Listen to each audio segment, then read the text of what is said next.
Elon Musk, Warren Buffett, mark Zuckerberg जैसी बड़ी बड़ी हस्तियों से जब पूछा गया कि इनकी कामयाबी का सबसे बड़ा राज क्या है, तो इन्होंने बताया बुक रीडिंग इनका राज है, किताबों को पढ़ना इनका राज है।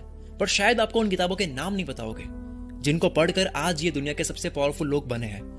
जब इनसे इंटरव्यू में पूछा गया तो इन्होंने अपनी अपनी एक किताब बताई जिसकी वजह से इनकी सोच बदल गई, और इन्हीं पावरफुल किताबों के बारे में आज हम इस वीडियो में बात करेंगे। नंबर 1 पर है Elon Musk.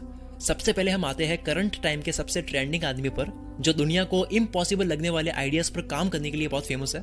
Elon Musk SpaceX company start करने का पूरा क्रेडिट और मंगल ग्रह को रहने लायक बनाने का जो आइडिया उनके दिमाग में आया था, तो वो जिस बुक को पढ़कर आया था उसका पूरा क्रेडिट द फाउंडेशन सीरीज को देते हैं, जिसे इजाक असीमोव ने लिखा था। ये एक साइंस फिक्शन नॉवेल की सीरीज है जो 1950 के आसपास पब्लिश हुई थी। इस बुक में हरी शेल्डन नाम की एक मैथमेटिशियन होता है जो अपनी गणित की कैलकुलेशन से दुनिया के अंत होने का पता लगाते हैं और फिर दुनिया को बचाने के लिए साइंटिस्ट और इंजीनियर लोगों की टीम तैयार करते हैं, और उन साइंटिस्ट और इंजीनियर लोगों की टीम को वो फाउंडेशन का नाम देते हैं। 2013 में गार्डियन मैगजीन नाम के एक इंटरव्यू में इलॉन मस्क ने बताया कि अगर दुनिया में कभी कोई तबाही का दिन आया या कोई एस्टेरॉयड टकराने की नौबत आई तो हमें एक दूसरी दुनिया तैयार रखनी चाहिए जहां हम यहाँ के लोगों को ट्रांसफर कर सके और इंसानों को खत्म होने से बचा सके।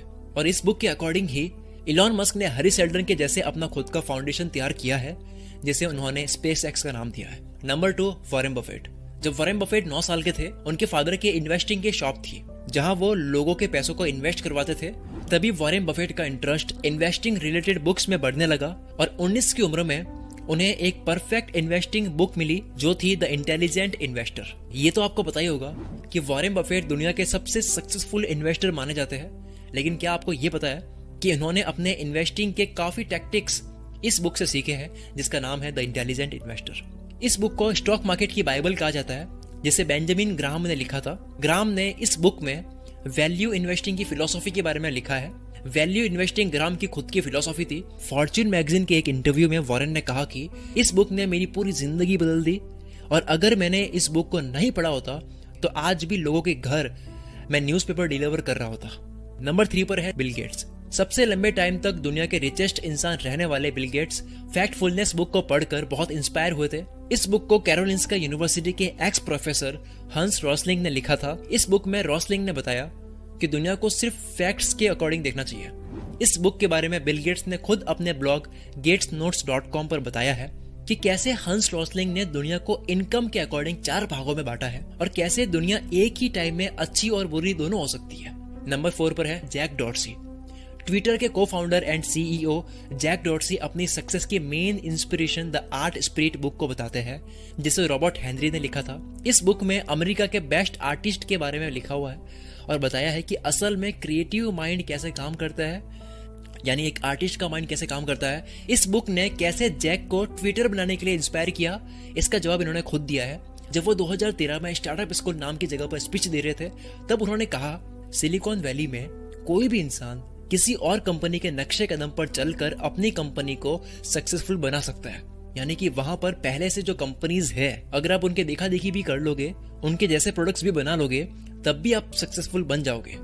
लेकिन उनको ट्विटर जैसी अलग कंपनी बनाने के लिए द आर्ट स्पिरिट बुक ने ही इंस्पायर किया कि कैसे आउट ऑफ द बॉक्स सोचा जाए। सिलिकॉन वैली अमेरिका के कैलिफोर्निया में एक जगह है जहां एप्पल और गूगल जैसी बड़ी कंपनी से लेकर छोटी कंपनीज तक लाखों आईटी कंपनीज है और लगभग सभी सक्सेसफुल ही चल रही है। अब सबसे आखिर में नंबर 5 पर है मार्क ज़करबर्ग। 2015 के बाद मार्क ज़करबर्ग ने जिस भी प्रोजेक्ट पर काम किया है वो इसी बुक से इंस्पायर होकर किया है, जिसका नाम है creativity.inc, जिसे एलिस वॉलेस और एडविन कैटमुल ने लिखा है। एडविन कैटमुल पिक्सर एनिमेशन के को फाउंडर थे और 20 साल तक प्रेसिडेंट भी रह चुके थे, और इन्होंने इस बुक में अपना 20 सालों का क्रिएटिविटी और लीडरशिप का एक्सपीरियंस डाला है। ये बात थोड़ी सी हैरान कर देने वाली है कि मार्क ज़करबर्ग ने अपने आप को यह चैलेंज दिया था कि वो 1 महीने में 2 बुक्स पढ़ेंगे और ऐसा वो 1 साल तक करेंगे, और उस साल उन्होंने जो भी बुक्स पढ़ी थी उनमें से सबसे बेस्ट creativity.inc बुक लगी थी।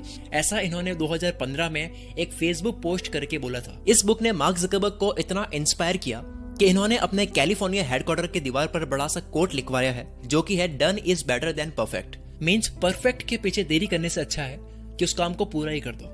अगर आप ऐसी किताबें पढ़ना चाहते हो जो आपकी जिंदगी बदल सकती है, आपकी सोच बदल सकती है। ऐसी बातें जानना चाहते हो जो आपको स्कूल कॉलेज में नहीं सिखाई गई, जो सिखानी बहुत जरूरी है, एक इंसान के अंदर होनी बहुत जरूरी है। अगर आप अपने दिमाग पर काम करना चाहते हो, अगर आप ये मानते हो कि किताब पढ़ने जैसी अच्छी हैबिट एक इंसान में हो नहीं सकती है, आप खुद देखो आपके लिए क्या काम की चीज है। पढ़ो, नॉलेज इज पावर। हर कामयाब इंसान का राज बुक रीडिंग ही होता है। और इन बुक्स की प्राइस इतनी ज्यादा कम है कि इससे 20-30 गुना तो हम अपना मोबाइल का रिचार्ज करवा लेते हैं, फालतू का खर्चा भी कर लेते हैं कई बार। लेकिन अगर आप अपने नॉलेज पे इन्वेस्ट करोगे तो वो आपको जिंदगी भर के लिए रिटर्न देगा। Wish you all the very best. मैं आपके सपनों को सपोर्ट करता हूँ।